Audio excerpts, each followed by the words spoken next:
A rare Russian tech triumph, a police raid and a backlash. Moscow, the deal, worth $670 million, was a triumph for Russia's tech sector, which is rich in talent but often impoverished by the country's stumbling efforts to market its world-class skills.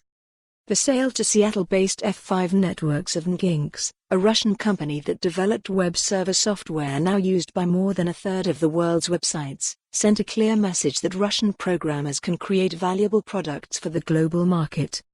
But that was before Russia's notoriously capricious and aggressive law enforcement system got involved. In a series of raids late last week, police officers armed with automatic weapons searched the homes of the company's Russian founders, Igor Sysoyev and Maxim Konovalov, who were taken in for questioning, and also their company's Moscow office. Both men now work for F5 Networks, which purchased Nginx, pronounced Nginx, in May. Amid widespread dismay and anger over the raids, a criminal case initiated by authorities against Nginx has turned one of Russia's biggest IT success stories into a case study of why the country has so much trouble developing its economy beyond just pulling oil, gas and other natural resources out of the ground. Alexander Belov, head of an internet startup incubator at the Moscow Physics and Technology Institute, warned that the case kills technological progress, kills entrepreneurship, kills the already dead venture market and closes the windows to capital for Russian startups.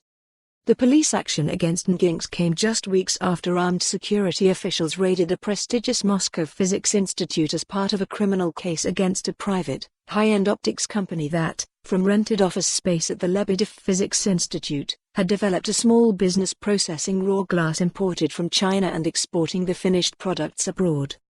Alexander Gabunov, an acerbic and hugely popular social media critic of Russia's often lawless law enforcement agencies, condemned the latest raids as another sign of how Russia is governed by the law of the jungle, where the only way to survive is to constantly demonstrate your strength over the weak in the hope that stronger animals will leave you alone.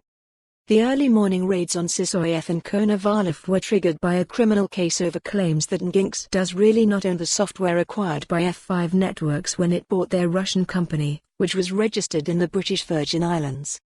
In a summary of the case in a search warrant, a Ministry of Interior investigator, E.A. Spyankova, said Nginx's popular software belonged to Rambler, a Russian internet and media holding company controlled by a state bank and a well-connected billionaire. Both Sysoyev and Konovalov worked previously at Rambler, which, according to the investigator, has exclusive. For more on this story, visit the news article link.